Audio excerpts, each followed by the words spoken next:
Isang tanong lang for everyone. Iba-iba syempre ang isasagot nila. Damahin nyo kung base sa kanilang kasagutan ay sila yung totoong breadwinner na office staff. Madlang people, pakinggan natin si Ann Curtis. Bilang office Diyan, staff, andito ka. Dito yung tinatanong. Ito yung marker. Yan yung marker. Oh, yan yung marker. Ang layo. Doon sa ano. Yan! Ayan, okay. bilang Hindi ka Dapat harap dapat dun. Oo. Yan. Dapat kausap mo siya. Yan. Hindi bilang ka gagamit ng mic. Dito ka. Ito. Pag nagsalita ka, iilaw yan. Di mo magsalita ka. Ilaw 1, yan. 2, 3. Magsalita. wala. Sige pa. Nai-intimidate kasi ang laki ng bibig. Oh. Baka kailangan malambing na voice. Malambing. Sige. Bilang Ay. Ayan! Wow, teen star ka talaga today. Okay, go on. Bilang office staff, ikaw ang tumatanggap sa mga requirement ng mga empleyado. Ano? Nang ano? Empleyado. Bilang host, ikaw dapat ang nagsasalita ng diretsyo. Empleyado nga. Okay, pakiulit. Tama, di ba? Empleyado. Galit pa siya pag i-correct mo talaga. Tama ngayon. Ulit. Mamaya, panoorin mo sa YouTube. Bilang office staff, ikaw ang tumatanggap sa mga requirement ng mga empleyado. Ano naman para sa iyo ang isang pinaka-importanteng requirement para maging isang breadwinner? Galing! And I thank you. Galing. I'm so proud of you. I proud you, ha? I proud Thank you you. for proud me. I proud you too. Yes. Mauna ka na? Para po sa akin, ang pagiging pinaka-importanteng requirements bilang breadwinners is sipag at tiyaga talaga. Kasi wala namang ibang pagkukunan yung sorry po. It's okay. Okay. Okay lang. Opo. Okay lang. Kasi wala namang ibang kukunan ng lakas kundi sarili mo lang din. Siguro isa-self-confidence mo yung sarili mo na kayanin mo hanggang dulo, hanggang hindi ka sumuko. Ano yung requirement na sinabi niya? Kailangan niya ng... Sipag at syaga para hindi sumuko. Hindi ka pwedeng maging breadwinner kung wala kang taglay na sipag at tiyaga. Kaya yun ang kailangan requirement. Thank you. Number 2. Number 2, Ay, lalapit ka doon. Ay, lalapit Hindi ka. para pumunta siya lalapit sa iyo. Tatanungin mo uli. Oo, grabe. kaya Hindi, tatanungin mo uli, Ann. bilang isang office staff. Teka lang, dali lang ha.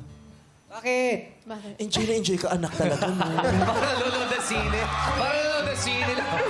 Tapos hindi siya nakikinig. Sabi, Masarap. sarap, diba? Ang layo ng recess mo sa ABS-CBN. Ano? Grabe. Gutom talaga. She's so cute. Enjoy ang kanyang experience. Kaya, bilang office staff, ikaw ang tumatanggap sa mga requirement ng empleyado. Ano naman para sa iyo ang isang pinaka-importanteng requirement para maging isang breadwinner? Para sa akin po, bilang isang breadwinner, isa sa pinaka-importanteng requirements is dapat mataas yung pangarap mo. Dapat mataas yung pangarap mo para sa pamilya mo and doon ka magkakaroon ng motivation para magsumikap at magtiyaga. Dahil pamilya para sa akin ang pinaka-importanting bagay na magiging motivation mo para gawin yung trabaho mo araw-araw. Ganda naman. Sabat na. Mataas na pangarap. Kailangan may bit-bit kang mataas na pangarap. Totoo naman. Kailangan may goal. Oo, para pagsisipagin, di ba? Pagsisipagin? Pagsisipagan. Pagsisipagan. Pagsisipagan. Magsisipag. Tama siya. Ano ba sabi niya? Pagsisipagin, tama siya. Ay, Okay. talaga, thank you. Maganda siya. She's a ball of sunshine. hindi siya nagkakamali. Hindi siya pwede magkamali. Paborito siya ng lahat. She's a ball of sunshine. Sige. Music ka! Sure? Bilang office staff, ikaw ang tumatanggap sa mga requirement ng mga empleyado.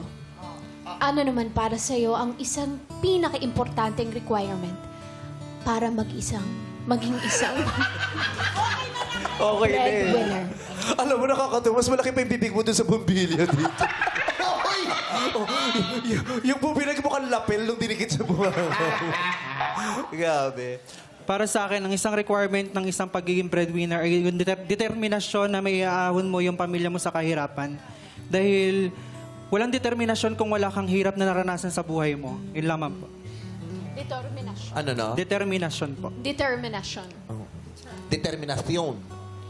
Determinaciones. Ayun. Determinasyon. Maraming salamat. Oo, kailangan talaga. Determination, oo. Hindi pwedeng may pangarap ka lang na mataas. Hindi pwedeng masipag ka lang. Kailangan may determinasyon. Yes. Diba? Kasi minsan, kahit masipag ka, kung wala kang determinasyon, mabilis kang mawala ng pag-asa, humihinto ka. Yeah. Correct. Kailangan determined. Yes. Na maabot mo yung iyong pangarap. Pagpupursigi. Okay. Okay.